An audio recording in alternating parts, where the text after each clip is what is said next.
4, 3, 2, 1. Cue music. It is about time. I mean, I just couldn't get the ball in the hole. I wanted to, but I just couldn't do it. Oh!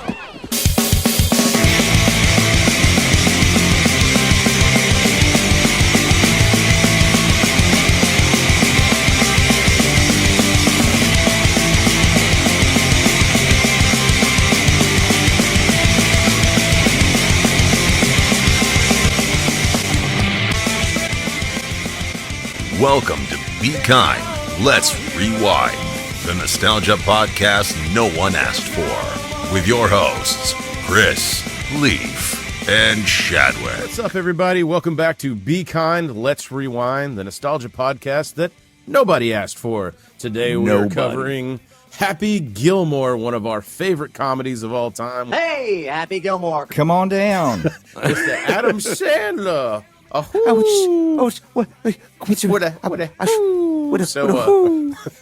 Anyway, how's it been going this week, guys? We're recording several of these in full disclosure in 1 week because our homeboy is about to go under the knife. It's going to cut like a knife. Not me. Yep. And feel so right. Lee finally saved up enough money for that. I started saying it's not me, dude. Everyone expects for the weenie tuck. Yeah, I mean, hey, you got to do what you got to do. Leaf, sauce it up like a pickle. That's right. Pickle. Leaf, how's everything been going, man? Fantastic. Just working nonstop. I got a project to deliver right after this, as a matter of fact. So we rolling, dude. Yeah, we rolling. Just keep on going. Shadwick, your surgery is upcoming, imminent, as one would say. How you feeling, man? Well, I'm hurting like a motherfucker, so... Ready for it, huh? So you ready for some relief? Yesterday, there was a door, like a car door closing. It was going to hit Christy, and I reached with my left hand, but I guess like the sudden motion hurt my right shoulder. God. And then I was just pilled up the rest of the day. Just pills are good. Pills are good. Pills are good. Pills are good. Just drooling. Yeah, man. I mean, I'm glad you'll finally get this, and I'm hoping that we can get some behind-the-scenes footage, too, of Shadwick day one where he's pilled out, telling the world, what was the Ron White joke, like, tell you something about you that you don't know. Yeah. I'm going to be like Bobby Hill, where he's just sitting there. It's like, there's some milk in the fridge. It's about to go bad. And there it goes. Yeah, but, man, you'll be back. You'll be stronger. They can rebuild him. You'll be like bionic. Yeah, bionic damn man. $100,000 man. So, well, speaking of pills, good way to go in. I've got a. You guys ever kind of just make up conspiracy theories in your head? All the time.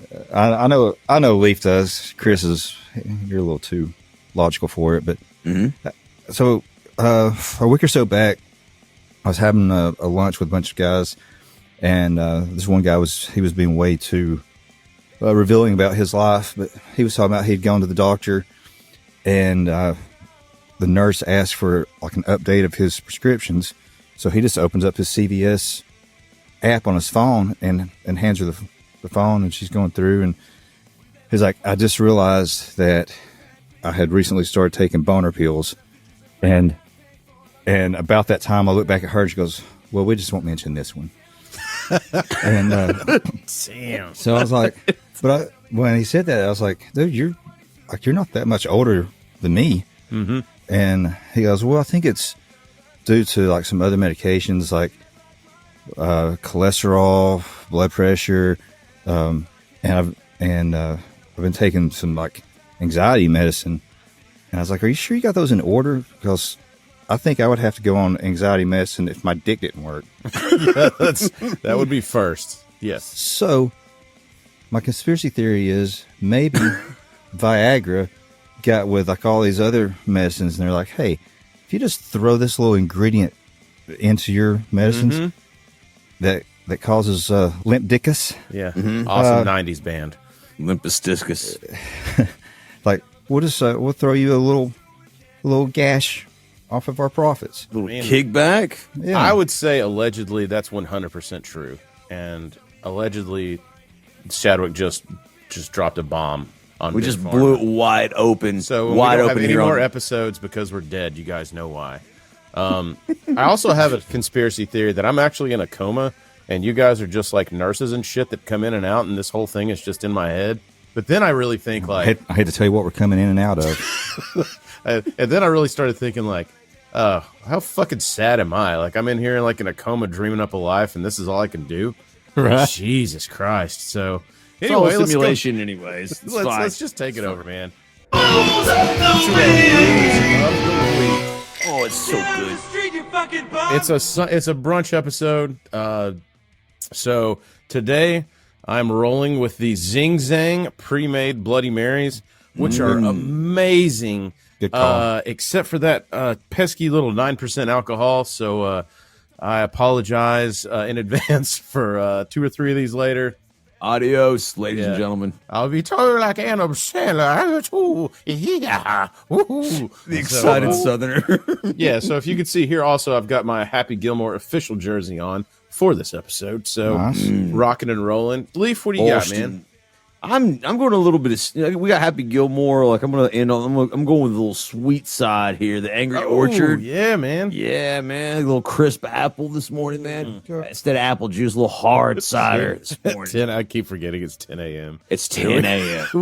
We may be checking some boxes here for people that are like, Here you we may go. have a problem. Shadwick, what do you got there, brudda? Well, I'm not like you degenerates. I'm having coffee this morning. Oh, okay. And Clean, huh? Yep. Well, I spiced it up with a little,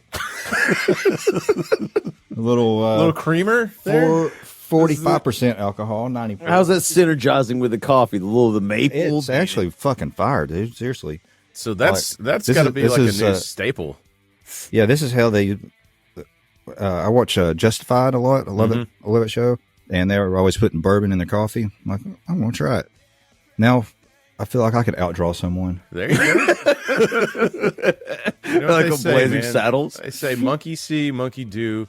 Monkey pee all over you. So with that, let's go ahead and go over to our topic today, which is Mr. Adam Sandler's Happy Gilmore. This, of course, is the sports movie about a hockey player that goes to play golf. Leaf, do you got some boring ass facts? A little synopsis? Absolute little bit of little kiss this morning too. Happy Gilmore is a 1996 American sports comedy directed by Dennis Dugan and produced by Robert Simmons. It stars Adam Sandler as a wildly unsuccessful ice hockey player who discovers a newfound talent for golf. And that's the only synopsis that you're going to need for this film, because if you haven't seen it already, Yeah. holy shit. Holy It shit. is a nonstop, like, wild ride. So I think we all, if people that don't know, we all kind of do our own dive separately and then bring it to the table. So I watched a couple little mini docs on this to kind of get where Adam Sandler, may or may not have come up with the idea for this. Apparently his dad was a big golfer. One of Sandler's friends growing up was a good hockey player. They went out, and I guess the hockey player was just driving the absolute fuck out of the ball because Will that be Kyle McDonough? that would be him. And so he apparently he went on to play professional hockey, I do believe. And but anyway, that is the rumor and innuendo, is that's probably where this idea kind of spawned in Sandler's head. And if I'm not mistaken, this movie was right around when good old Lauren Butthole Michaels fired Sandler and Farley. Yep, just after. Fucking Oh, genius. well, we're tired of good ratings and good jokes, so we're just going to move away from Sandler and You're too funny for the show, guys. Yeah. If we could just move you away. Yeah. It was just well, we're just going to start our downward spiral here, and it's going to last for the next 30 years. We'll bring Farley back and when he's really pilled out and everything, and really make a spectacle of it because I'm a fucking giant asshole. So there, much love, Lauren. So anyway, so those were the How did they finish? Dead last? He had a good day though. he had a good day. Yeah, that's basically it. So let's go ahead and I guess we'll kind of drop down some of these actors that are in this. Have a good story about Shooter McGavin, Christopher McDonald.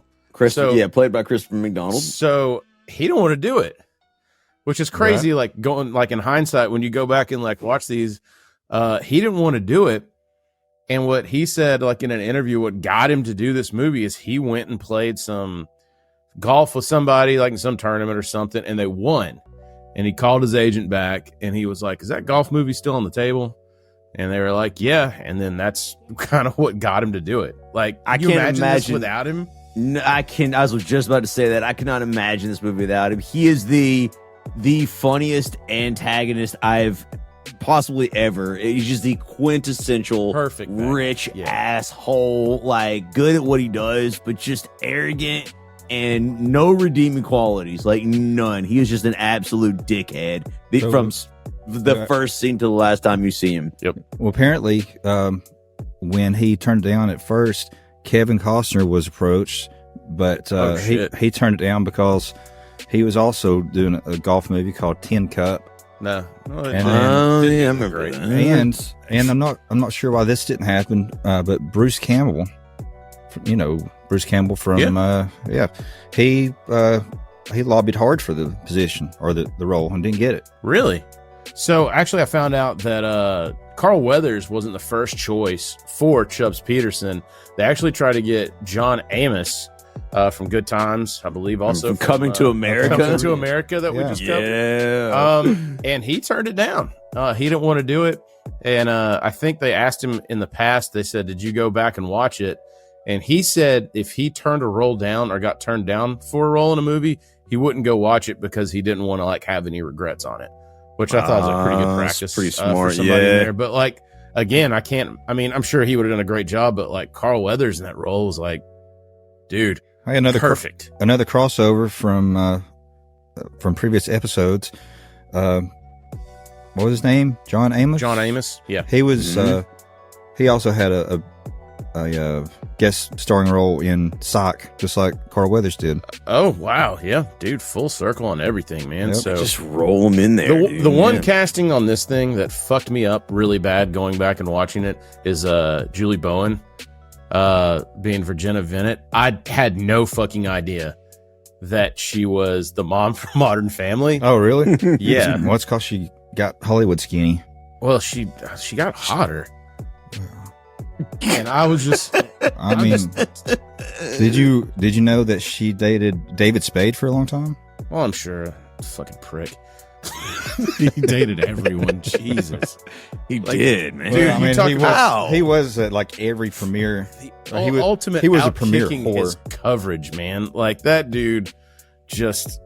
Excuse me, you want me to jerk you off? Anyway. That's the epitome of like a girl going for comedy. Yeah. Like, oh yeah. For sure. Well, he's not very handsome. He's not very tall, but he's really funny. Yeah. Punches above his weight hard, evidently. God, good for him, man. Wow. Everything is above his. For sure, man. And I say all that because I actually love David Spade. Yeah, I like David Spade. Right. He delivers delivers lines better to me than Sandler. Right. I mean, well, you're go back and watch. You're real sarcastic though. Like that's really up your alley. That's a big thing for me. Yeah. Like that show, Just Shoot Me that Spade was in. I actually looked on the writing credits, and he had no credits for writing. But I have to think that he. Wait, was that the Abraham Lincoln documentary? Yes. Okay.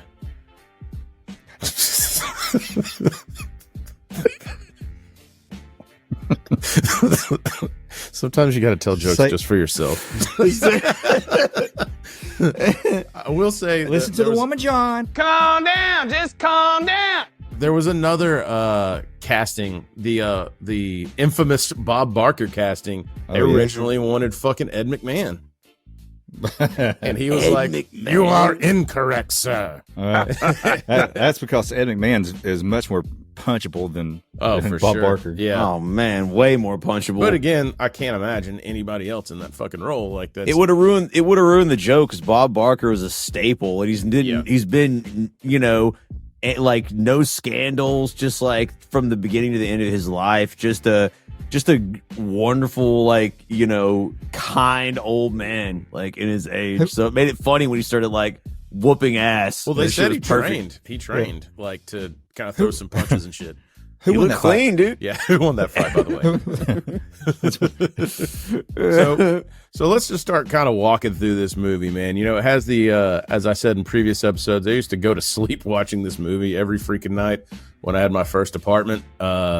Just the Tuesdays Gone by Leonard Skinner and the home movie intro, you know, and it really was like, because it was really kind of up our alley. I guess I should stop and say, where do you guys first remember seeing it? Leaf, I know where you first remember seeing it because we went to theaters together to watch this one. Chadwick, were you a theater guy on this one? I'm sure I was, because I loved Sandler from Saturday Night Live, and this was right off the heels of Billy Madison. Yeah. And to me, I like this one a lot more. Well, I can't say a lot more than Billy Madison, but I don't like the gibberish voices that he does. So a lot of people hate that about his comedy or sketch comedy. Yeah. But for this one though, he had I feel like this had a lot more physical comedy in it too, which I know like me and Leaf when we were like, because when did this movie come out? 1996. So like we're 16. Physical comedy, like Adam Sandler beating the fucking shit out of people was always so funny to us. Yeah. Like, I mean, and out of the gate, you know, or the whole like, you know, so he's dead. Like, you know, those kind of jokes, like where like he's somebody just mean. Yeah, like so like when he's going through his whole, which I still appreciate a good dick joke in the intro when he's talking about the different jobs he had. Yes. But even before that, I mean, his dad gets hit in the head with a hockey puck, and then I was he's gonna like, say after that, the funeral, like, it just he's just dead. This movie starts so hard because out of the gate, the whole movie scene is just full of jokes and one-liners, dick jokes, and just shocking, like, dark comedy. Immediately, the mom leaves the family and moves to Egypt. His dad gets killed in a hockey accident, and he gets sent to live with his grandma, who dresses up like Gene Simmons from Kids. Like, just stupid jokes. Like, fucking perfect, man. It's so funny, man. So 90s. It's so fucking perfect. Which kind of leads me to shit stuck in my head this week. Go back to the 90s, faggot!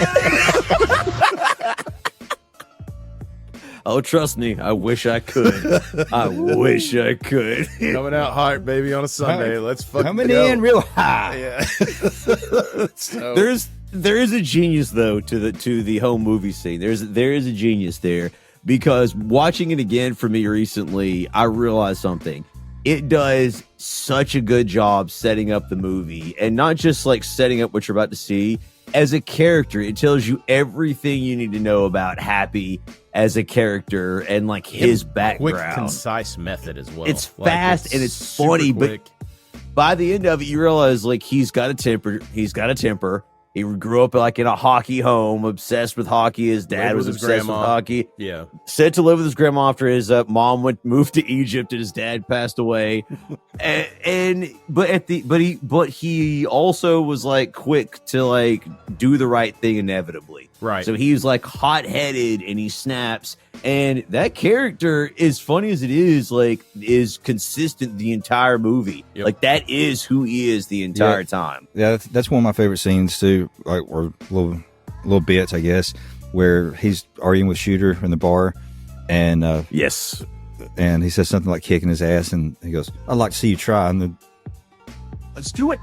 like, he breaks a beer bottle. he snaps into that into that street shit so That quick. hockey hooligan attitude, like I'll kill you then. Yeah. Like, But then, like hot Julie Bowen walks in, and he goes, "I was just looking for this other half of this bottle. There's some there." And there's some. She goes, "Well, just put it down." He goes, "I know, right?" He was about to fucking stab Shooter in a bar. in a bar homicide. So fucking funny. good. Also, they do the in that montage in the very beginning. You know, it shows you can't keep a fucking job. Like playing hockey's all he ever wanted to do.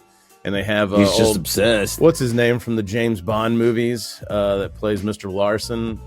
Jaws is who he was in. And he's just And I love him in this movie, but also like I kind of feel bad because you can even see, we'll get there. But when he's running later on, like he just looks like he's in pain. Like Richard Kiel. Yeah, this is at the end of his career and his life. Oh, you're talking about the span giant dude? Yeah. Jaws from. He always reminded me of the Scooby-Doo monster. It's like it might have been the very first episd. You know which one I'm talking about? We're clipping that shit in. You find it, it's going in. And you're right, 100%. He had a storied career himself. He was in Richard Kiel's in Pale Rider, Moonraker. Obviously, he was Jaws in James Bond Moonraker. Didn't realize he was actually had a voice acting role in Tangled, Disney's Tangled. Weird. And of course, in Happy Gilmore as Mr. Larson, the ex-construction boss, and just giant monster. He got some lucky punches in, but I still feel I won the fight. You know? He's in the fingers are broken. Just beautiful, absolutely beautiful. So we start off the movie now. So you've gotten your little quick, which I love. You know, we talked about in like RoboCop and other ones. The new guy storytelling device. This is another one too. Your little montage in the beginning to where you can really set a lot of pieces up without using a lot of time. So you can kind of get more of your story. Full of comedy, so you're never bored like setting the movie up. And then the opening, basically after that, the opening scene is him trying out for the a minor hockey league. When he checks Wish Paul Rudd into the boards, because I always thought that looked like stunt double Paul Rudd. Yes, it's just like he elbows him, just beats him up. I always I love where he goes, "Damn it! Is that goal regulation size or what? Jeez!" Dude, right? Anytime I would throwing something in the trash and I'd miss the trash, I'd say the same fucking thing. Me like too. when I'd play basketball, I'd say the same shit. But like Sandler was a vibe too, because I remember like those big ass shit kicker boots that he wore. Yeah, like that was a flannel shirt on a t-shirt. His boots are never tied.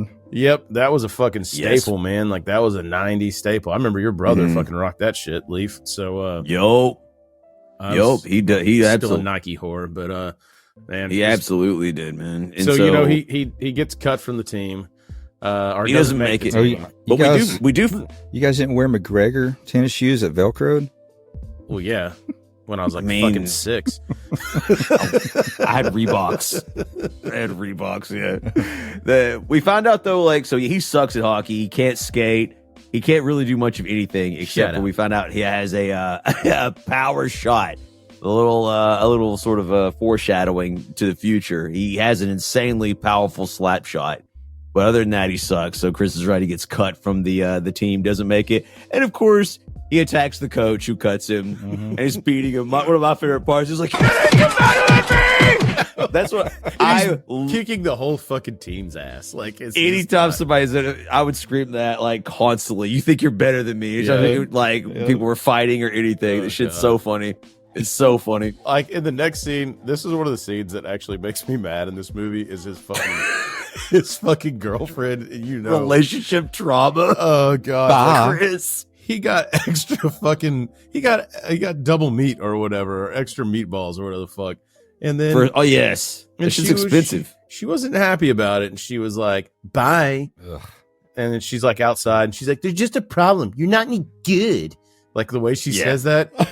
You're a lousy kindergarten teacher. I'll see those finger paints you bring home, and they suck. And then he's like riding. And then he's right back to the intercom. I'm sorry, baby. Yeah, I just get so scared. Happy, give a little kissy wissy. He's licking the intercom, dude. That whole scene. Did we or did we not at the Jamaican Me Get Married? Didn't we play him singing?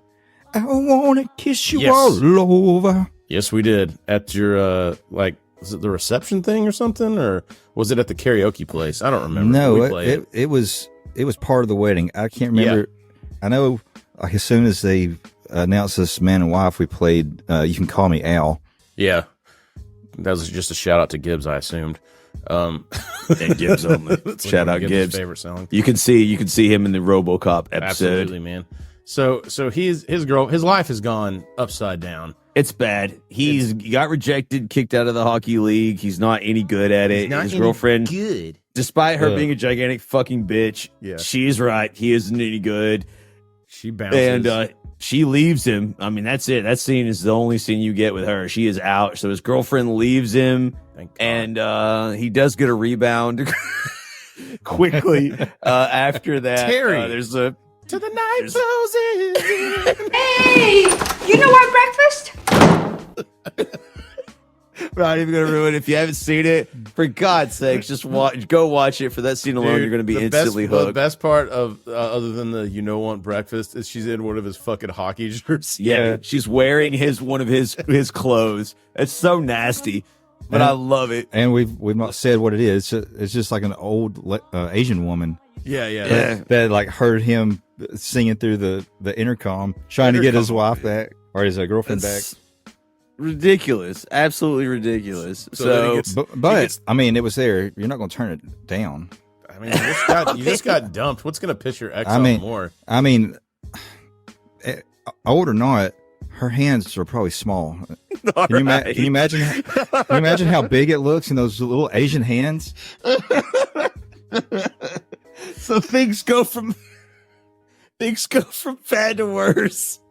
When Happy finds out the government is taking his grandmother's house, the one who raised him, basically his mother for all intents and purposes, and father, the only person that means anything to him. She's losing her house. She didn't pay her taxes, and he has to put her in a nursing home. Unfortunately, he figures out she was how to make she the didn't money. have any money. We also get to meet. So when Happy takes his grandma to temporarily stay at the nursing home, we get to meet Ben Stiller, the abusive orderly in this place. God, He was very nice though. He was. What? That's a tremendous looking trophy. He's so good in this role of the two-faced guy or whatever. And we got a clip we'll play later on, like kind of when they come back to the nursing home. It's so funny, man. Dude, him in the nursing home, like it does the quick little turn where, he's got her set up and she's like, "Can I trouble you for a warm glass of milk?" And he's like, "You could trouble me for a warm glass of shut the hell up." Which it doesn't matter in what context you try to use that in real life, it never works out.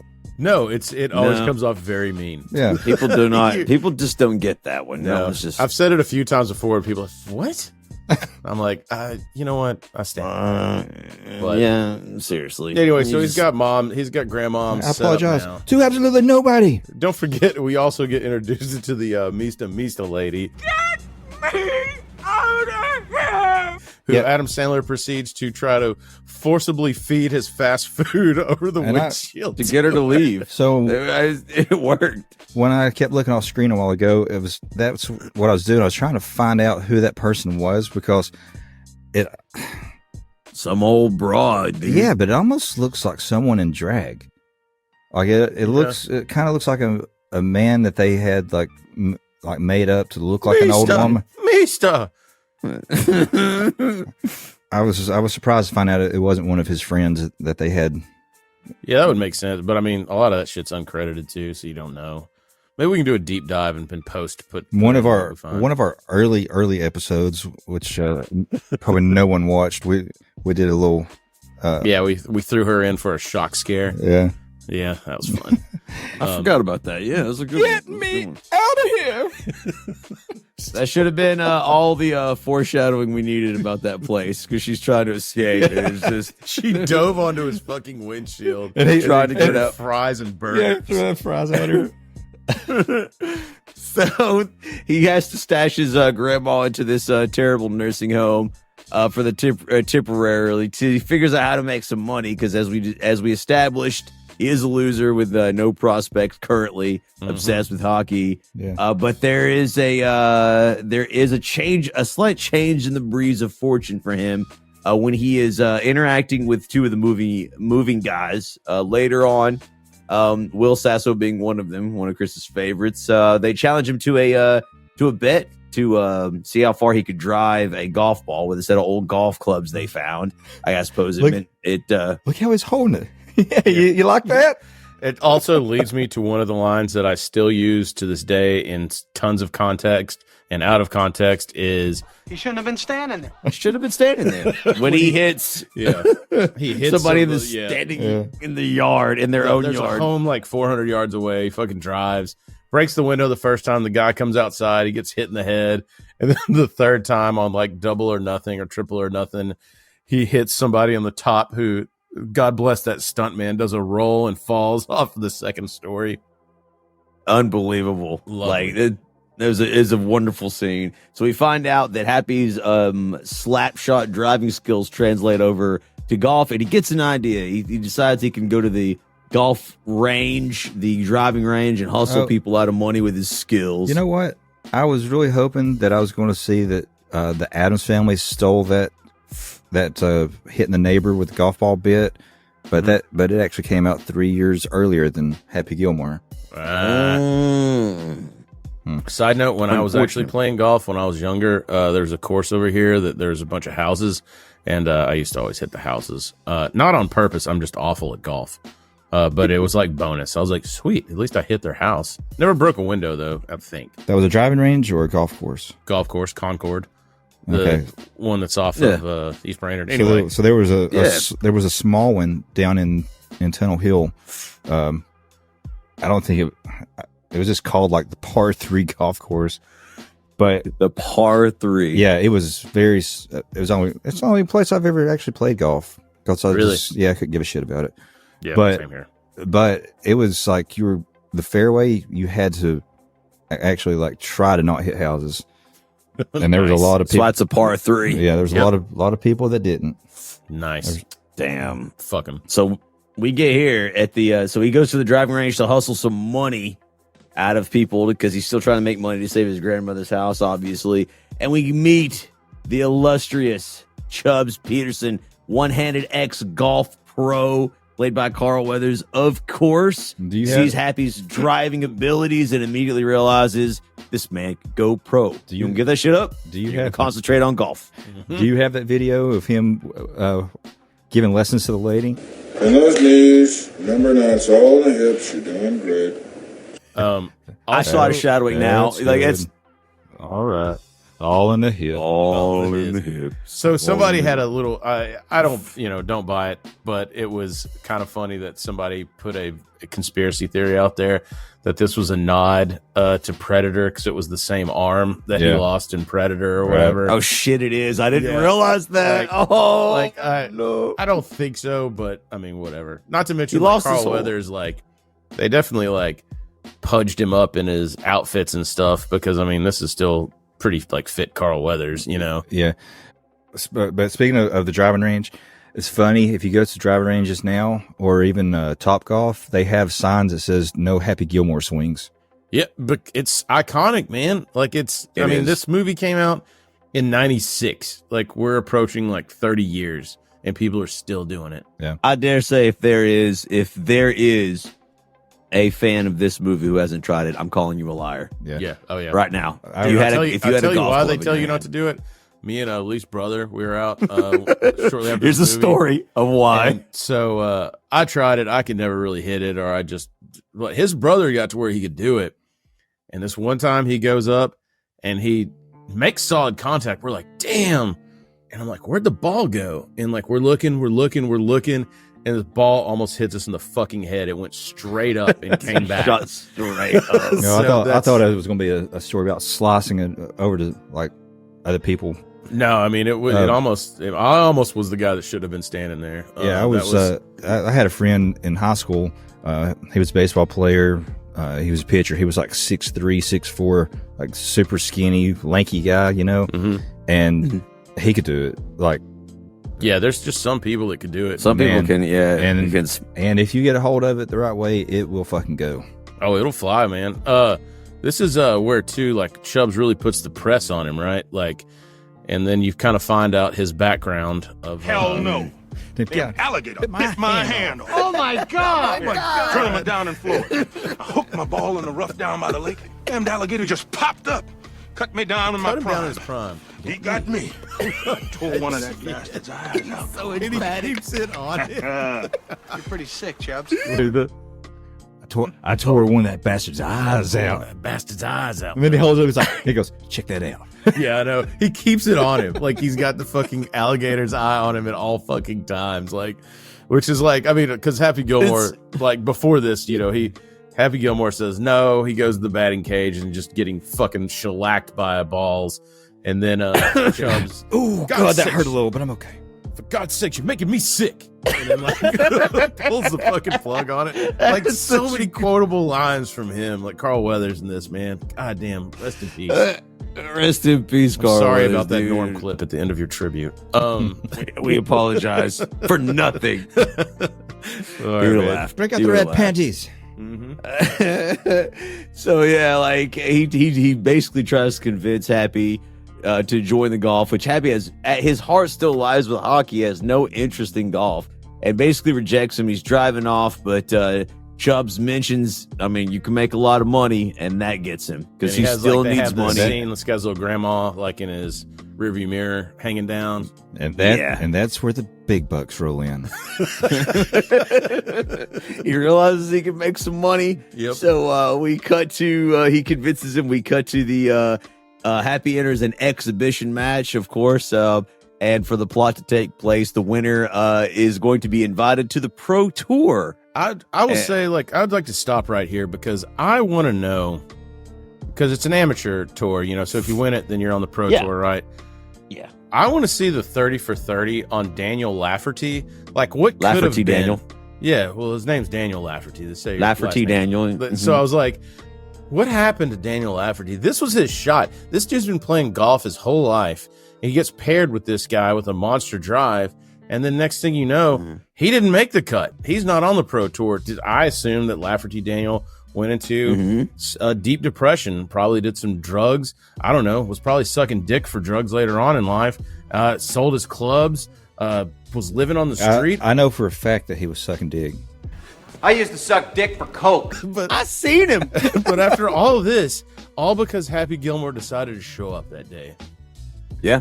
Just so you know, guys, let's rewind. Well, so- Audience, actions have consequences. Yep. So since we're talking about the tournament, pro golfer Mark Lai served as a consultant for this, and he had some issues. They ended up filming the fifth draft of this because he, I think in the original one they played in the Masters tournament, and he's like that's not the path that you would take to get to the Masters, and plus like it was kind of desecrating to, I guess it's the green jacket.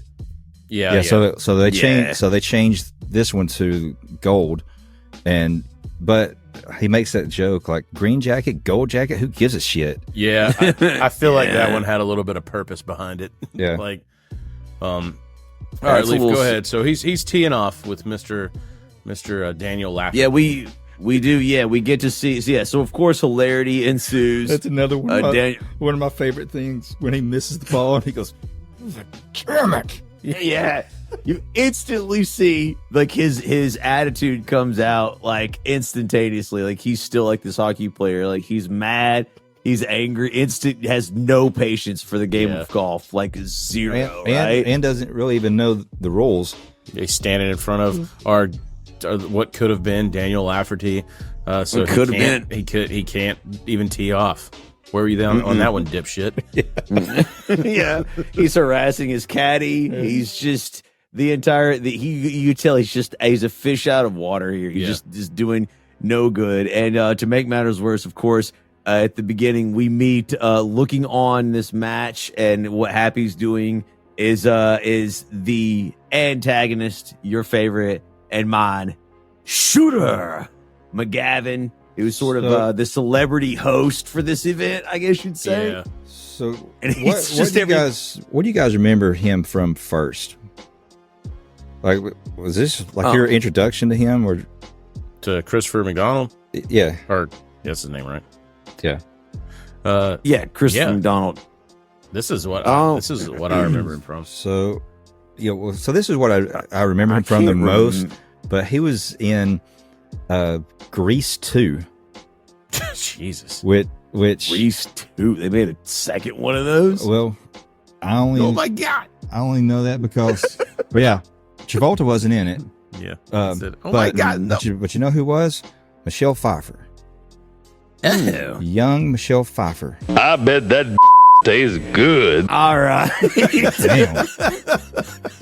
I don't know. Michelle Pfeiffer, though. I mean, I don't know. I bet it do. I can't wait till we get canceled. I don't know what year that movie came out. I don't know what year I first saw it, but Michelle Pfeiffer, I think, launched me into puberty. Michelle Pfeiffer is why you are who you are now. Your wife became a man. Michelle Pfeiffer. Shooter was also in an episode of Psych, much like everyone. Or Blamer.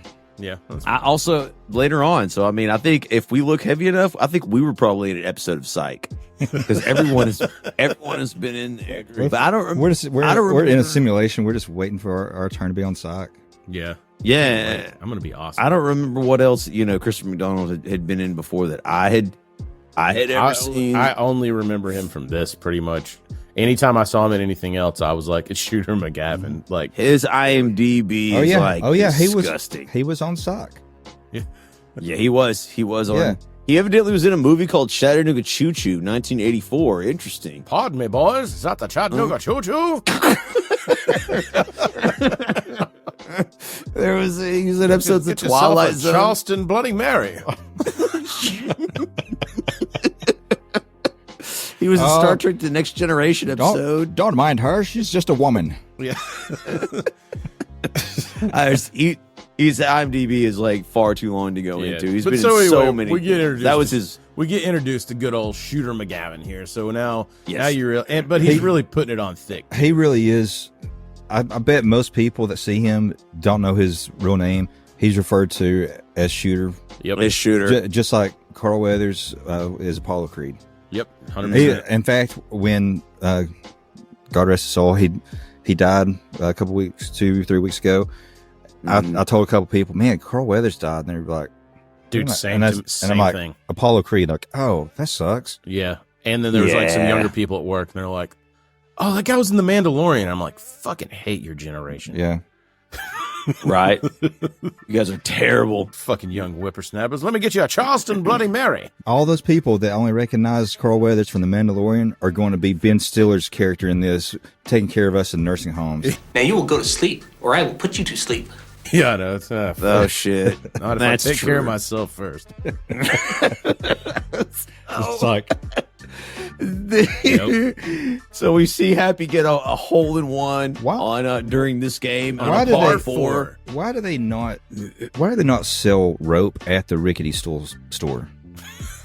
Why do you have to go next door to get it? I don't know, Norm. I don't know. It just seems like an unneeded extra step. Yeah, I agree. But yeah, so just people that don't play golf, a hole in one on a par 4 is fucking insane. Like that's showing you how far this motherfucker's driving balls and whatnot. Like, he's pretty. He has insane skill. So along with that, but we also find out he can't putt for shit. Sadly, and so does the guy heckling him in the crowd. He also finds out that he can't. Right before he takes a right cross over a dude. Before he pulls the jersey. It's about time.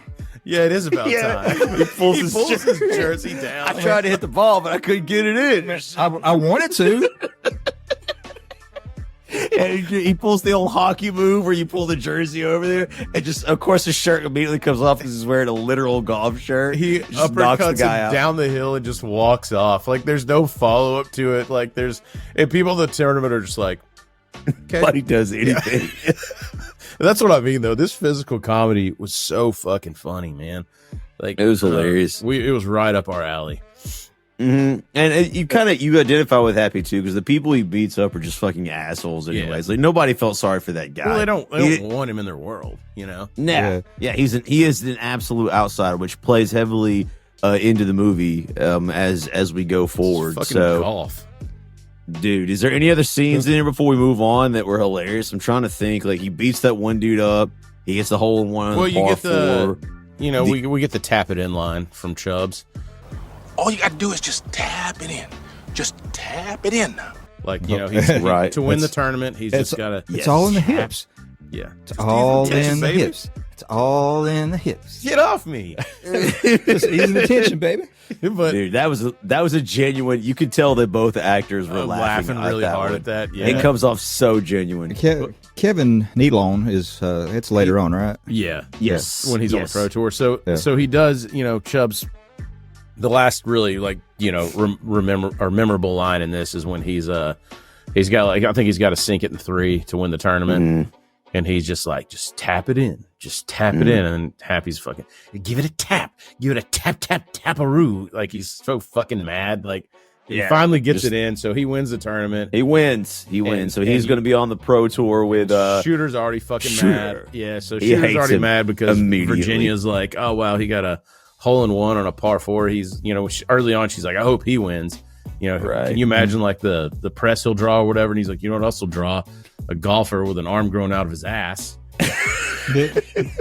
Already his one-liners are bad. And that's shortly after they told her to get him a Pepsi. Yeah, because you really see the asshole really after this. She's like, Miss, oh, good. Diet? Yeah, I've got a lot of ideas. And he's just like, yeah, can I get a Pepsi? Yeah, we didn't actually talk about her character yet. So with Shooter McGavin's there as the celebrity host. She's there as like the PGA like up and coming publicist, right?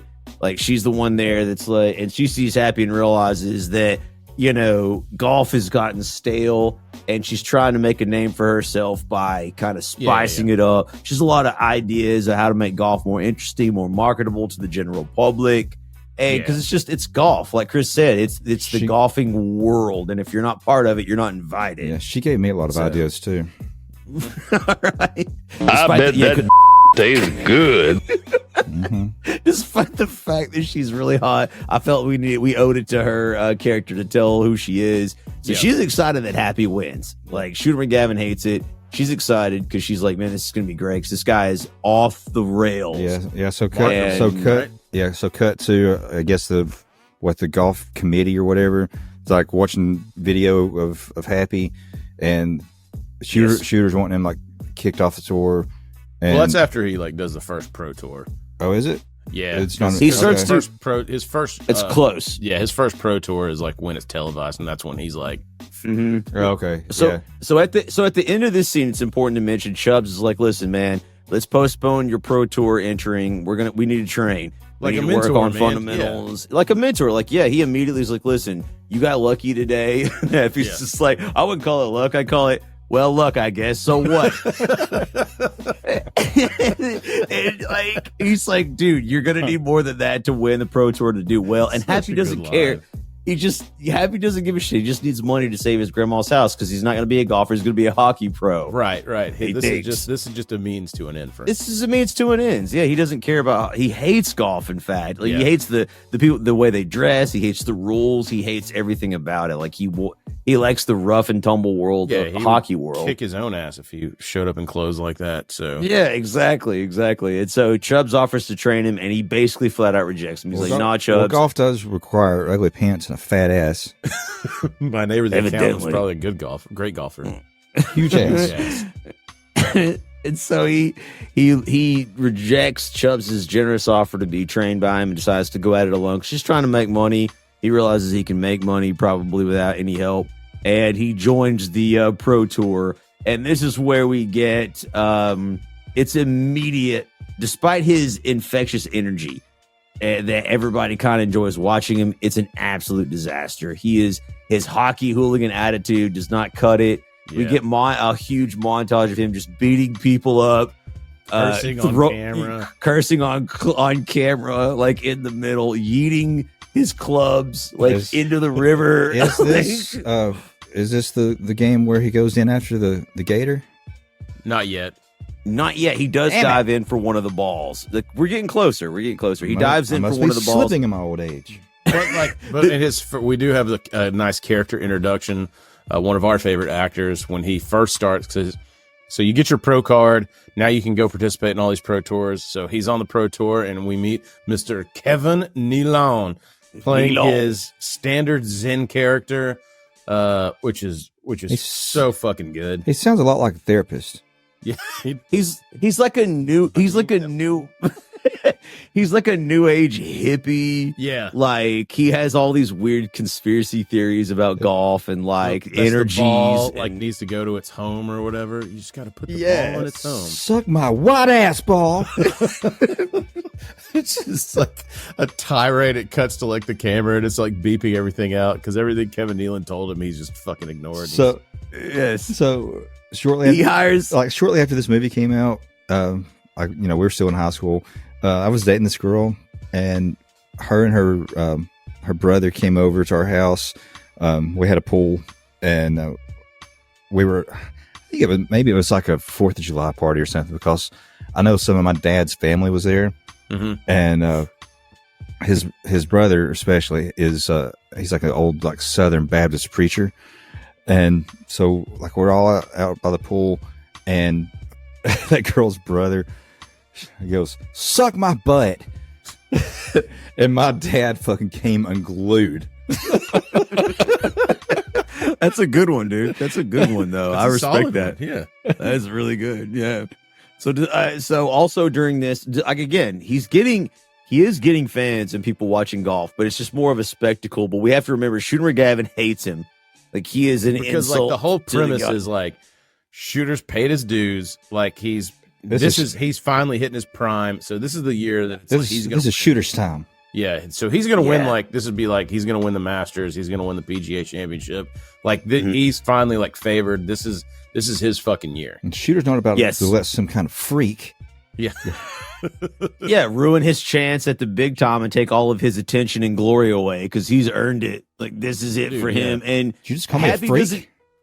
Happy doesn't even have a caddy. He thought they were going to give him one. Yeah, they didn't, so he hires some fucking bum without even any shoes. Who is played by Alan Covert, who is in all of his fucking movies, and great movie Grandma's Boy, which we will cover later on. Alan is also the star of that. So. Luckily, he got out of the street, you fucking bum. Yeah, he did get out of the street. I also want to say that guy's a master of disguise. He has been in multiple Adam Sandler movies, and he does not look the same in any of them. Yep. So if you don't know who he is, you will probably when we cover Grandma's Boy, because I'm going to go over it in detail. That guy is an insanely talented actor, and insanely talented actor. And another master of disguise I sent to you guys yesterday was just someone in a drive-through that, I think that was a fake mustache, right? And I think that we can throw that up there. Yeah, we will. Because I want to know who this guy. Yeah, I want to know who this guy's hiding from. Yeah, and more importantly, I want to know if the mustache, the nose, and the glasses are all one piece. So you guys look at that and be sure to like and subscribe and comment below if you know who this man is and what is he hiding from. Yes.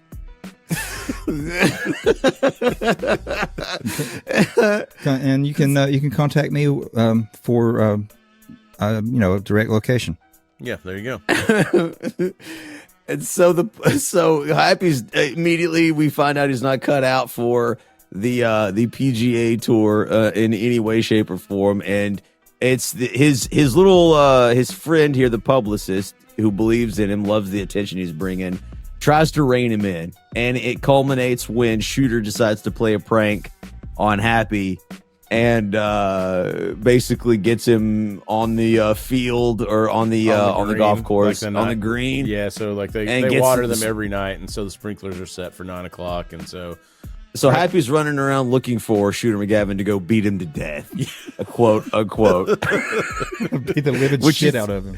Yeah, which he's going to do, but the publicist basically intervenes, in multiple instances, not just this scene. Yeah, and it just like, listen, you're playing right into Shooter's hands. He wants you off the tour. You're gonna have to pull it back. And we have to kind of emphasize here too, like Happy's on a timeline because the house has been in foreclosure and there's an auction coming up. So he's trying to save up enough money that you have time to buy it back from a foreclosure before it actually hits auction. So he's trying to buy it back before it goes to auction. That way, his grandmother can keep this house that his grandfather built with his bare hands. So yes, extremely sentimental. So he has important. He has a small amount of time, which is also kind of funny because he keeps getting the traditional, even like in The Office, they do the big check thing for the Michael Scott Race for the Cure for rabies. Oh, man. Like, so Happy's like, wants his check now, and they're like, we'll mail him, and he's like, can't you give me one of those big checks? And so every tournament that's like this running gag throughout this movie, he'll finish dead last, or then he starts finishing like 40th or 30th, but they always give him a fucking giant check too, because that's like what he wants, and he just has them stacked on the back of his shitty car. He's got to get grandma's house back, man. He's got to. He's stacking his cash, and it's just, he's not doing great, obviously, and he's about to lose and get kicked out. So when what's her name? Julie Bowen, Virginia Bennett. So when the character. So when she goes to bat for him, like they're playing clips of his day or whatever in the background. You guys ever like just listened in and try to pick out everything that he's saying? Piece of monkey shit. You fucking play it where you fucking play it where it lies, this motherfucker. Fuck you. You fucked with the wrong motherfucker. And it's bleeped out, so that's what Shabak's talking about. If you haven't seen it, it's bleeped barely bleeped out. Fucking funny, man. Like, goddamn, like that. You whole play scene. the ball where it fucking lies. Oh, yeah. Fuck you. Yeah. He's assaulting a PGA official. Yeah, that's one of my favorite parts. He was just like the main PGA guy is just like, dude, this can't continue. And it cuts to the TV, and he's just like fucking back, like flipping a guy, like and they do the green. I think it ends with the big giant like piece of monkey shit, like that's beeped out or whatever. But which kind of goes back to what we talked about before. Sometimes beeping shit out's funnier than you saying it, and I don't know why. Man. Like that whole when he's like piece of monkey shit, like that's so fucking funny to me. Oh my god, it's hilarious, dude. You're absolutely right. There's something funny about not hearing it. Yeah, I don't know why. Is it? I guess it's the same thing as as nudity. Sometimes it's sexier not to see everything, as we see Julie Bowen later on in the different sexy negligee. Which one's better, black or white? I like the white one better. Yeah, same man. I like the black. You guys are wrong. Gotta side with Chris. Typically, I agree with Shadwick. For some reason, it's just her, man. It's just her. She just, and like, I don't know, her personality too. Even in like Modern Family, like, she's a good actress, obviously, or a great actress. But like the way that like that sparkling personality is and everything she plays, like, just makes her so much more attractive on top of the fact that she's already attractive. Like, I listened to she was on an episode of Dana Carvey, probably Dana Carvey and David Spade's podcast, Fly on the Wall. Oh, okay, cool. And she's actually really funny in person too. Awesome, man. Yeah, we just need to meet her. Yeah, sponsor our podcast. Come on the podcast. Come on, talk with us. What are you doing, man? For the love of God, come on our podcast. So she's trying to save Happy Gilmore because he's on thin ice and about to get kicked off. He's just drawing a lot of attention to the PGA Tour, like new viewers, new ticket sales, and all that kind of stuff. So and also like to sidestep on sports. It's not new, people. Like, because you always see that when somebody is controversial and then they're like, well, they should just suspend him. And it's like, yeah, but if you're putting butts in seats, like, there are two sets of rules. Like, if you're controversial and you're not drawing, then cool, you're suspended. If like Bobby Bowden said when somebody missed curfew before a national title game, they said, well, your rules say he's got to sit out for the first half. And he said, well, I wish I could say all the rules apply to everyone all the time, but they don't. We need him. He'll be playing. He'll be starting. I was like, respect, Bobby. I mean, here's what it is. So same thing with this. They're putting money in the PGA's pocket. They're going to fucking make some adjustment. Absolutely. There's that cool little scene where he's like getting ready to tee off, and he's like, "Hey, everybody, let's make some noise around here." Yeah. Virginia's like trying to tell him he's got to calm down because he's got he's got to do this for his grandma. Like, so she doesn't quite know that yet, but she's like, "Hey, you got to tone it down," because he's like, "I got to keep making money," and so now he's like, not gonna beer bong after. He's not gonna pull he's not gonna pull a John Daly and beer bong in the middle of Guys, absolutely. Thanks for waking me up, said a urine-soaked John Daly. John Daly. So he starts to get it under control ever so slightly. You're absolutely right. Thanks to Virginia helping him out, like with his attitude, because he was on thin ice. Even though he was putting butts in the seat, he was still just going too far over the line for them. So he pulls it back, starts making a little bit more money, but he still sucks. He still sucks. And so we get more montages of plays and stuff and him kind of toning it down. He doesn't do the beer bong. He you know what I mean? He's starting to, he's still signing putter and he stops and he doesn't chug. He's still signing titties. So he's still himself. Yeah. But he's trying to play a little bit more by the rules. And we get to Shadwick's, one of Shadwick's favorite scene, the alligator scene. But what? I was going to say, I think too, after this, or in between this, you see that the nursing home is not going so great. It's not going Okay, listen up, everybody. Turn up your volumes. Announcement. I got good news. We're extending arts and crafts time by 4 hours today. My fingers hurt. No. My fingers hurt. Oh, well. It's Your back's okay. gonna hurt because you just pulled landscaping duty. Anybody else's fingers hurt? They just keep stitching faster. He's running a sweatshop, an old person's sweatshop. And he's on the phone and he's like, "This is hand quilted shit, man. High quality shit. High quality. That's what it is. This is high quality shit." So he's like you said, he's running a sweatshop with old people at a nursing home. So this is Happy does not know this because anytime she looks like she's going to tell him, Ben Stiller's behind her like. Yeah, he's threatening her with her life, and she has to stay there. So shit is not good. She tells him she wants to leave. Yeah, but she can't accept. He clearly doesn't have the money, so time is ticking. He's trying to get it under control, his attitude, and everything. But yeah, things are not going good at the old person's sweatshop. Ben Stiller's running. And we get to that scene. There's some more montages of him, like I said, getting under control. We get to the scene where he confronts Chubbs's mortal enemy. The alligator, he finds him, and there he is. His ball goes into his mouth. Give it back, you dirty bastard. Yeah, give me the ball. And the alligator's missing the eye that Chubbs ripped out. And then he love his hand. Yeah, I love the scene too, when he realizes what it is, and then seemingly the alligator goes, "Oh shit!" It tries to run from Happy. He gets it, and Happy dives in and attacks him and beats him out. He chokes out a fucking alligator, beats the shit out of him. It is headbutts him. He gets the ball out of his mouth. Yeah, the triumphant ball out of his mouth, that he. Yeah. Oh goddamn, that shit is so funny too. Just the fact that they paid to have this prosthetic alligator that is somewhere right now float in some warehouse, probably alligator with no eye, one eye or whatever. It's just so fucking funny. I believe we get to the romantic part. He starts to have more interaction. Because he's been behaving. So he's been behaving. So there's a relationship start to form with him. Virginia Bennett, as I saw on IMDb, because I always thought it was Virginia Bennett, but it's Virginia Bennett because I also thought right? it was. I thought it was Bennett too. And as you guys know, in a text last night, maybe a glass or two of scotch was involved, but the song "Endless Love" just fucks, man. It hits so hard, bro.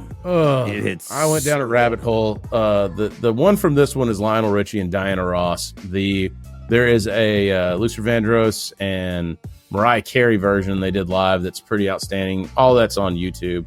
YouTube sponsor our podcast. Please, but sponsor this for the love of God. I could not find. I found the guy's name, but I couldn't find out what else he was in. The Zamboni driver, when they're when Happy, because this is where they get the first kiss or whatever. So Happy has this little harebrained idea that he has, which also is another one of those lines too. So he's got it set up where they can go skate around the rink. They're playing Endless Love. The lights go out, and then he's just tell you what, he tells her.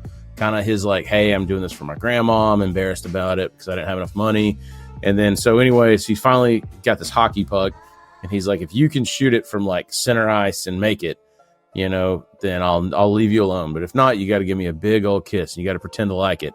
And then she was like, "Do you carry a hockey puck around with you all the time?" And he's like, "Yeah." Like, those little lines, that shit. They had, we had the line we talked about in Mallrats too, where he's like, "You ever thought about hosting your own show?" Yes. Like, yeah, or in The Dark Knight, Joker. It's like, think you can just steal from us and get out of here alive? Yeah. I mean, it's everywhere. But so anyway, she ends up shooting it and making it, and she says like, I didn't see it go in. So they had now it's definitely a romantic interest. But that's it lasts for about 5 seconds. Yeah. The song is playing, the spotlight is on them. No clue who's running the spotlight. They're skating together in the most romantic possible way. Like I said, the song is playing, and then Chris. Then they start to pan back after they kiss and embrace and center eyes.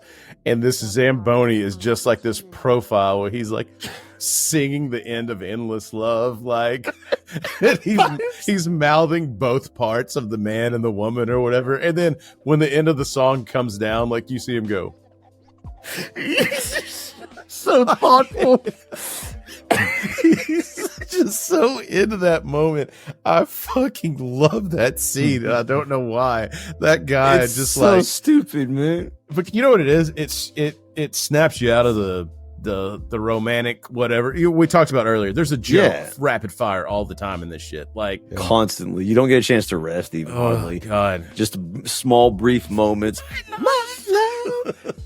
And it's just so sad and like thoughtful and like wistful as it like fades to black and you see them skating in the background. It's just perfect. It's just absolutely perfect. And then the next scene, ladies and gentlemen, Bob Barker.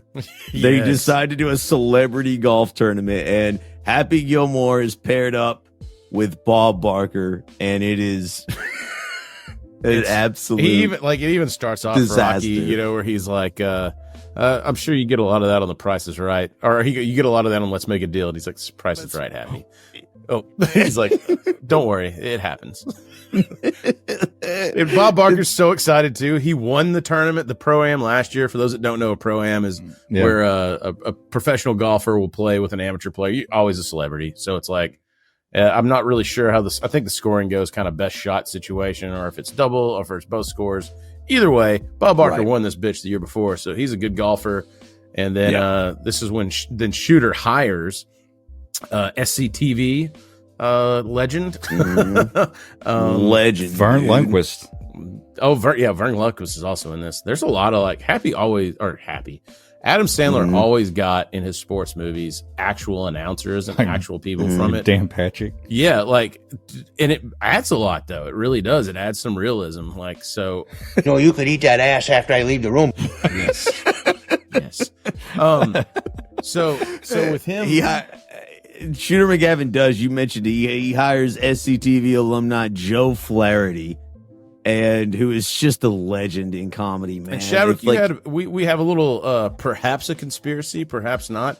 Yeah, Judd Apatow did a script rewrite on this, uncredited, but I wonder if because of that, was Freaks and Geeks before or after? This would have been after this, I believe. So the dad on Freaks and Geeks is the heckler that Shooter Joe Flaherty that Shooter hires. You will not make this putt, you jackass. Yeah. So Freaks and Geeks was 99. So okay. Yes. So I wonder if they met during Happy Gilmore, and I think so. And Apatow just jotted his name down or whatever. Yeah. Well, Joe Flaherty is, so of course I mentioned he was on SCTV. He's done a lot of sketch comedy. Yeah. This dude was with the bigs, man. He has skits with John Candy, Eugene back Levy. in the day. Eugene Levy, man. This dude was a heavyweight, in the late 70s, early 80s, comedy scene. In that same vein with Saturday Night Live, Hero Devils, all those guys. And this character, too, the character he plays in this is obviously deranged and being manipulated by Shooter, but all he wants to do is fucking be friends with Shooter. He just, yeah, we'll do it or whatever. And then so he's going to heckle Happy for this Pro-Am because Happy's basically got one strike left, or they assume it's one strike left. He's just been a dickhead. his girlfriend basically has finagled his ability. Julie Bowen has basically, allowed him to get, as long as he's behaving, he's doing good. And Shooter's like, if we can just make him snap like one more good time. And so his plan was for him to strike the guy he hired. He wants him to fight him. And then get rid of him. That's not what happens. It turns out Bob Barker's got a little bit of spice in him and said there's no way that you can be as bad at hockey as you are at golf. Like a real fucking low blow, Bob. Like it's still like Happy Gilmore is still like a hockey player. Clip that scene here. This fucking fight is absolutely amazing. You want a piece of me? I don't want a piece of you. I want the whole thing.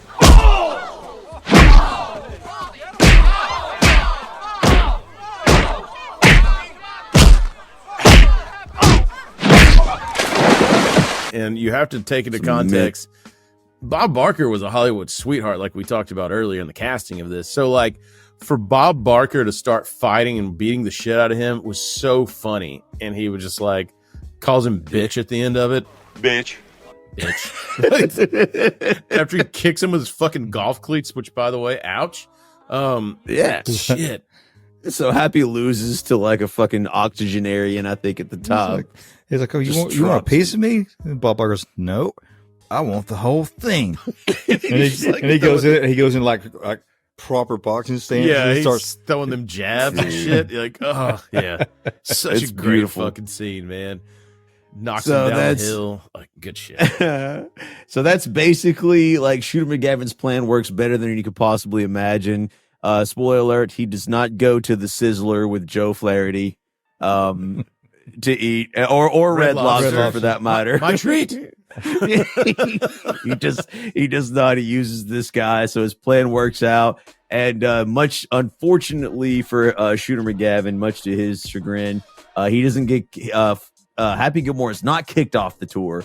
The the PGA Tour leader decides he just gets a suspension without instead, fines, and a fine and fine without any money. And so, which is devastating to Happy because he's getting desperate now. The time has come down to he needs money. And so during his suspension, it leads to one of my favorite scenes in the entire, and one of the stupidest things I've ever seen in my entire life, his sponsorship with Subway sandwiches. Dude, so this is the reason I ever tried Subway.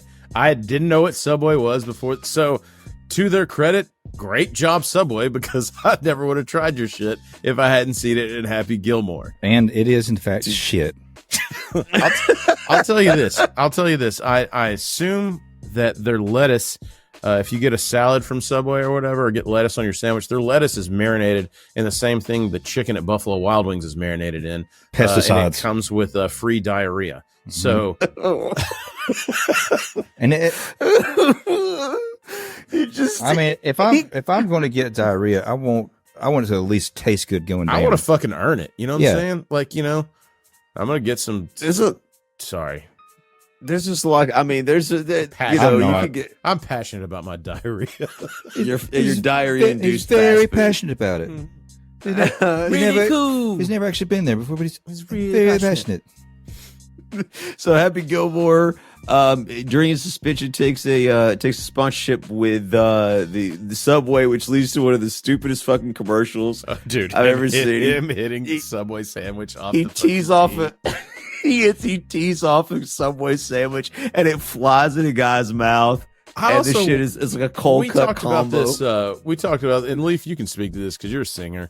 Me and Chadwick talked about this. So in this scene, Happy, he's like, I eat 3 a day to help keep me strong. Like, he's purposely acting bad in it. I wonder how hard it is for like good actors to do that. On the same token, when an actual singer, because what were we talking about, Reba McEntire, like in was it her show that she did that in, or was it a cameo? I can't remember. Oh, it was Reba, Young Sheldon. That's right. So she was singing, but she was off key on purpose. Yeah. And I was thinking, like, I wonder how hard it is for like good singers to sing off key. Like, that's gotta not be easy to do. So it's very difficult. Yeah, that's a personal joke for Christy. Like when they're at work and they do like happy birthday or whatever, she always she sings off key on purpose because no one there knows that she can sing. Yeah. So she told me multiple times like she'll do that and then she'll just go back in her office and laugh. Yeah, and you can hide her beautiful gift from the rest of us. Jeez. From the rest of the earth and the world. Yeah, like in a closet. It's like a slap in the face to God. It was, dude. It is, man. It is. Coming. God, I'm still sure this episode. Oh, coming soon will be an episode of Superbad. Superbad, 100%. So anyway, this subway though does give him financial means to get the house back, though, right? Mm-hmm. It does. It puts him over the line, and so the next scene we get is the auction, and he's hoping that he can even get it for even less. So he's got a lot of money. He's banked up. This puts him over the edge. He's able to officially afford the house, to buy the house back, which is his whole goal in the first place during this journey.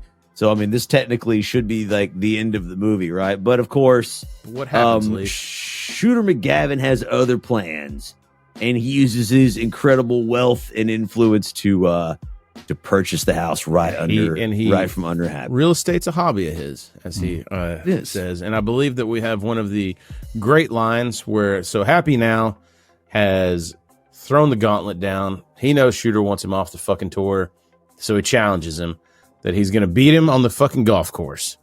If I beat you, I get the house back. You beat me, I'll quit. You're gonna beat me? At golf? Oh, you're on. I got to get a Bruins hat, I guess, to go with this jersey. Pieces of shit like you for breakfast. You eat pieces of shit for breakfast? No. That couldn't be done any better. Couldn't note the pause, the awkward look, the over the shoulder. Fucking flawless. Flawless. I don't think there's been a more reenact line from any. Oh, for sure. That Chris and I especially from this movie than that one right there. So we have now the gauntlet has been thrown down. It's going to be Shooter McGavin for the final scene of the movie, and Happy Gilmore, of course, realizes that the stakes are high. The stakes are absolutely high, and there's only one thing to do: learn to putt. Go back, learn to putt. Go back to Chubs and beg for help because he sucks. And he's got to beg. I'm stupid. You're smart. I was wrong. You were right. Though, at the end, this is so. You're the best. I'm the worst. You're very good looking. I'm not attractive. All right. As long as you're willing to admit it. He stopped looking. He just let him. He just let him grovel the whole time until he got to that point. He was waiting. That as long as you're willing to admit that now. Yeah. So then Chubbs he takes him to the Goonie golf place, the kitty putt, the mini golf, and he's trying to help him learn how to find his happy place and calm down and get rid of all the outside noise and everything, so he can putt and what I always like the clown that last had him. He's like he's laughing, he's having a good time. I like so in this scene because like you said, they go to this Goonie golf. The first time he putts and the ball goes off a ramp, and then you hear the fucking cartoonish car crash, and people screaming, and then they turn around, they're and if you look, I didn't notice it till now. They sneak back in to the next scene that it cuts to. They're sneaking back, like they had just left where they just caused a massive pile up or some shit, sneaking to the next hole on this this course or whatever. Yeah. Just little shit like that. It fucking made me laugh really hard. And of course, really throughout this movie, which I erroneously referred to as Chi-Chi Rodriguez in the Carl Weathers episode, it's actually Lee Trevino. I noticed that. It's Lee Trevino in this. That's always Lee Trevino, who I lost a lot of respect for, said after the movie came out, if he knew the language in the movie, then he wouldn't have done it. And I was like, "Oh, it hurts your little feelings." Hey, was there Was there the one gratuitous F-bomb in this movie? No.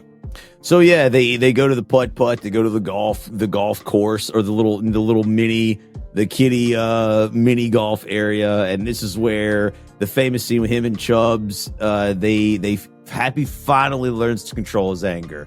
Like the whole time, dude. He finds his happy place. And what is his happy place? His happy place is pretty much pornographic in nature. There, for some reason, person on there are dwarves on a trike. There's beer. Just waving for no reason, and it's the camera slowly panning in. It's just waving on his like stick horse or whatever. He's happy. Everybody's happy there. And Julie Bowen is wearing her white lingerie, carrying two pitchers of beer. I mean, if you had to go to a happy place, sign me up, bro. Like, I would go to this happy place. That's it, dude. That's there. I tell Julie Bowen, I'd be like, hey, man, you're going to make a mistake later on in life with this modern family husband you're going to marry. But I tell you can get with right now, this guy has no future. You can fix me. Yes. She looks so good. There's sprinklers behind her. Sexy. It gets to the flowers. They're in a garden. Dude, it's a little disturbing that grandma's there, but I mean, grandma is a big part of she's playing the slot machines, which she loves. Yeah. She's hit the jackpot on the slots. Hey, right. Yeah. They're not people to different things. And we'll revisit. Exactly. We'll revisit this when he's actually in the final tournament, which is really good, by the way. Yes, it is. One of my so good. Right. So he's ready. Yeah. So to help pay back Chubbs for all his hard work and his devotion to him, he wants to give Chubbs a present. He does indeed. And that present is the alligator that took his career away, and Happy has finished the job. Yep. You know that alligator? It's the alligator. The alligator that took your hand? I took his head. Yeah. And then Chubbs so freaks out and falls backwards through the window, which we found out in our Carl Weathers episode. Carl Weathers actually hurt his back on this, which when I went back and watched, he went ass over tea kettle on this. If you watch how his legs land, because usually you can fall flat out of a window to the pad below, but the way that his legs continue to carry, he went ass over tea kettle, which is never good for your spine. So I definitely can see where there was a back injury in this. I don't know if that's that's the first take is the take they took. He did it multiple times, he said. Dude, what you saw there was a few takes. The post where you hear the fucking hand hit the concrete, the wooden hand outside, and then it fucking leaves. It's like he's just like, he doesn't do anything to help him. He's just always like, no, he's just can't believe what he just saw. It's over. So Chubbs is dead. Yeah, so he falls out the window and dies from shock from seeing the alligator's head. And then you see the test of time on his fake hand too, about how many times it's been glued back together and shit. Got ran over by a car earlier, and it's just sitting there. But actually, I'll be honest. I watched this last night again for the 400th millionth time under the guise of alcohol. I kind of fucking teared up a little bit, with the Carl Weathers funeral thing, where else, because it's kind of real now, right? When he's playing the piano, we get to that scene a little bit later on, but and then I was like, damn, he's actually gone. And then Shooter has those lines that are just daggers to the heart, well, you killed a golfing legend. Yeah, Jesus. And he just doesn't let up. He has no redeeming qualities. And then he says that he's going to play. He's going to win it for He's going to play for Chubs in honor of Chubs, and Sandler's like, "To hell with that! I'm playing for Chubs." Yeah, I know. It obviously Sandler's it's his trainer, it's his coach. So Shooter's already in his head when they start. So we are set up for our gold jacket, green jacket. Who gives a shit? The final, which is they call it the PGA Championship or something like that, where it's the top 40, 50 something golfers that get to go to this, which is really how the PGA Championship works. The Pro-Am? Is that what they call it? No, the pro-am was the Bob Barker one. Okay. This It's one, like the tour championship. yeah, it's the tour championship. So it's like the top, and they do this in like there's a PGA championship where it's like the top whatever number golfers get to go play. So you got to make that cut. So Happy has made such a resurgence. He's in this. He's ready for it. And wouldn't you know that the tournament committee pairs them to play? Which for those that don't know golf, there's usually have 2 to 3 people in a pairing that go. They all playing together. And so it's Shooter and Happy because we love some drama, baby. So Happy is fucking focused. He's playing for his friend, and it's R.I.P. game on. Chubbs. It's game on day one, right? So Happy just fucking tears the mouth out of it day one, and it does the somebody's closer.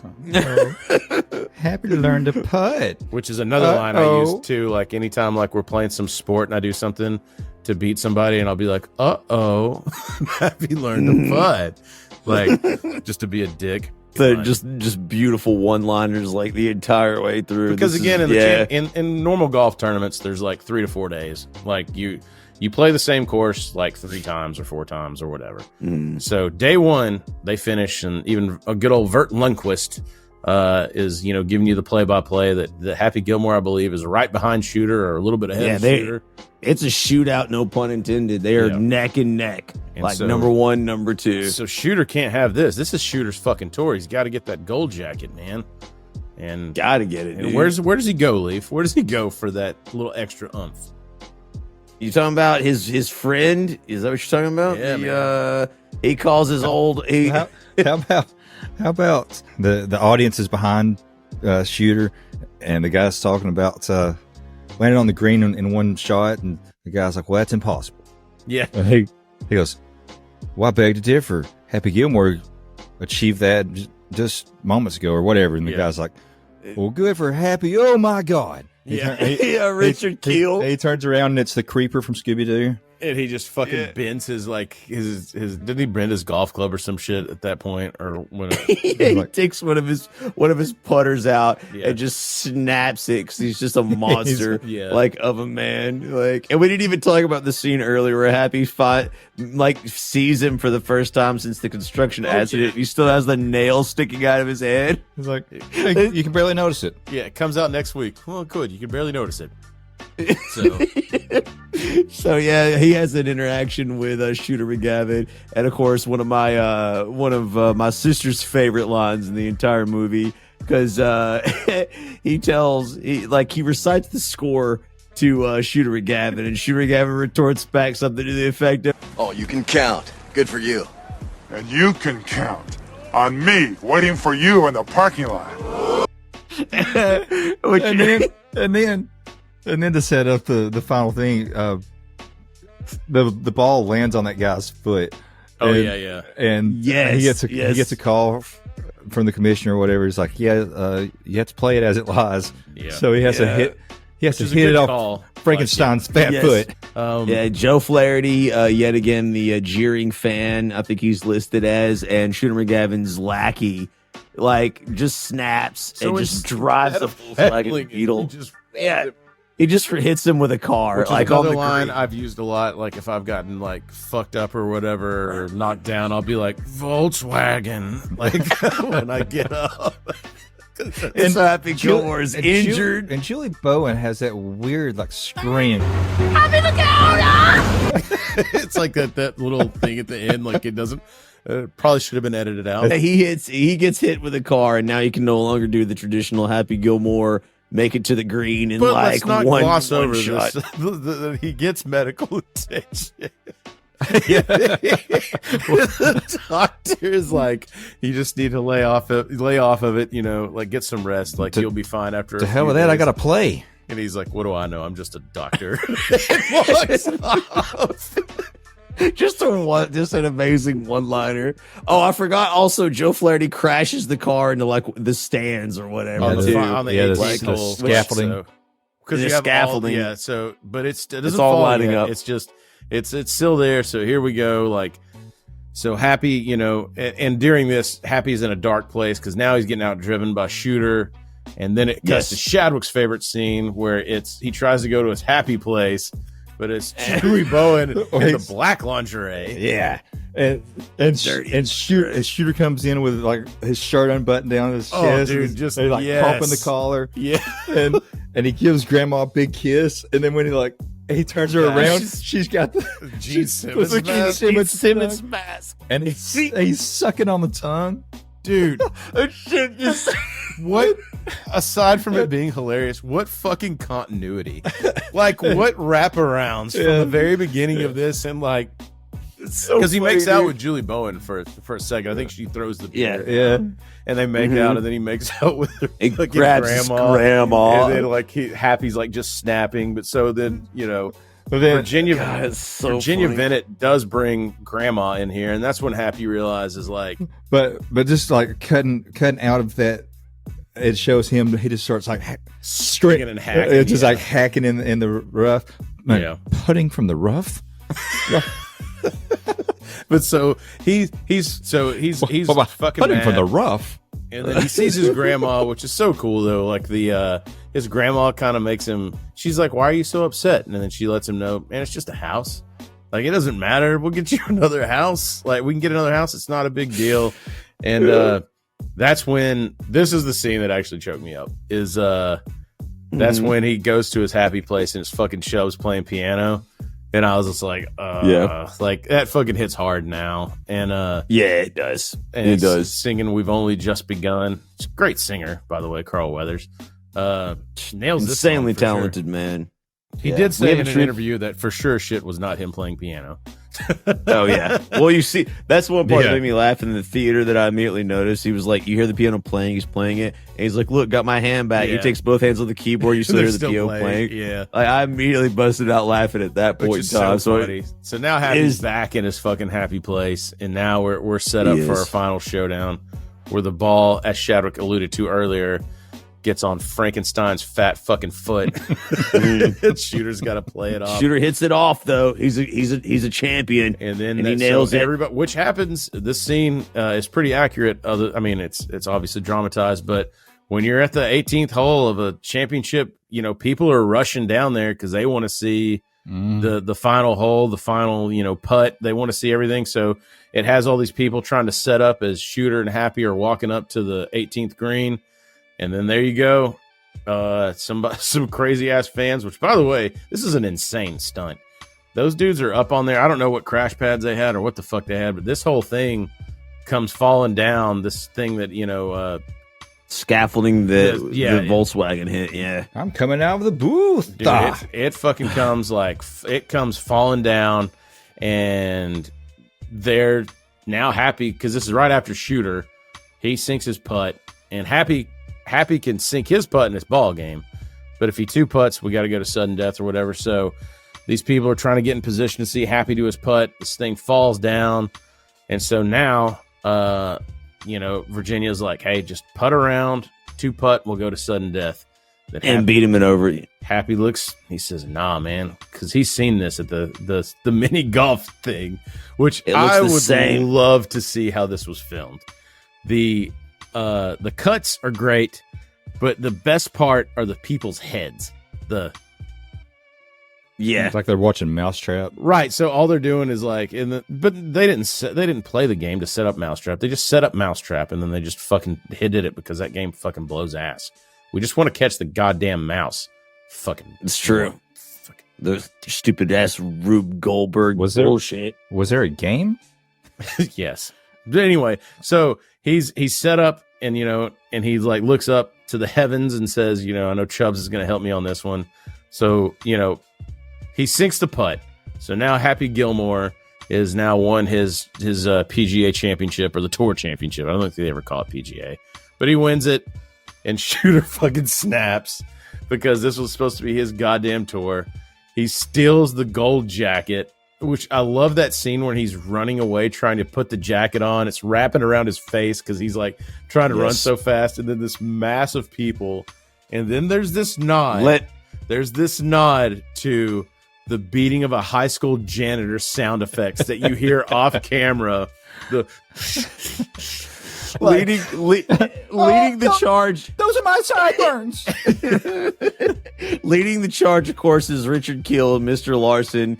He didn't wait for him in the parking lot. He caught him on the green, and he's it's in slow motion. And you hear him say like "stand still" or whatever. Like, he's like beating the shit out of him. And then that's essentially how this fucking movie ends. So amazing movie. If you haven't seen it, shame on you. If you have seen it, go back and watch it again before and after you listen to this. Then listen to it again because we need the views.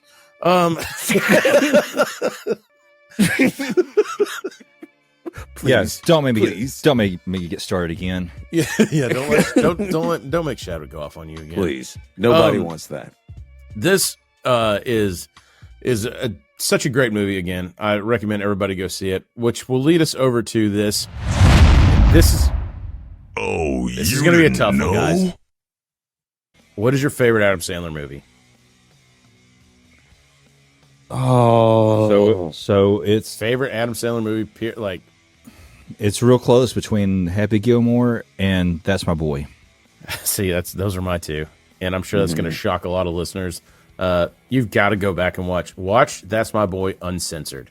You have to find it uncensored, and you have to watch it. That movie is incredible, so funny, and won a Razzie.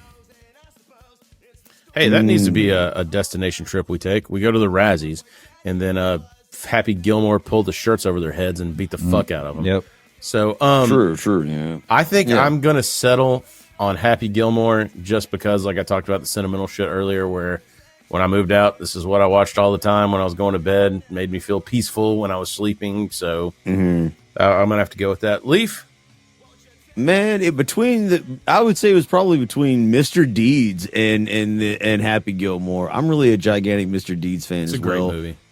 It's fantastic, but I've got to settle on Happy Gilmore, dude. It just is it's the cream of the crop to me. It's like like you mentioned, it's in that time where it was let go from Saturday Night Live. I feel like he came out swinging so hard on this one. The writing is good, the plot, all the devices, it just flows as a movie in and of its own, not just the comedy. It just for sure is perfect in my opinion. And I the think characters, too, not to gloss over the fact that like his film company is called Happy Madison for a reason. Is that he started taking money from Happy Gilmore, Billy Madison, and then he said, "Fuck these studios! I'll just make my own goddamn movies. Let's rock and roll. Let's fuck." And he did, man. And he's been doing it for 30 years, cranking out shit, man. Yep. That's why he gets people like Jennifer Aniston and Salma Hayek to be his love interests. Yep. Salma Hayek, go play Slip and Slide. All right, David Spade, man. Yeah. Damn it. Badass cowboy living in the Wild Wild West. Well, with that, guys, fun episode. I guess we'll just go ahead and head it over to our Norm Macdonald clip of the week. Last week, British entrepreneur Richard Brown launched a new soft drink, Virgin Cola. Apparently, months of research determined that people were turned off by the names Slut Cola and Dr. Whore.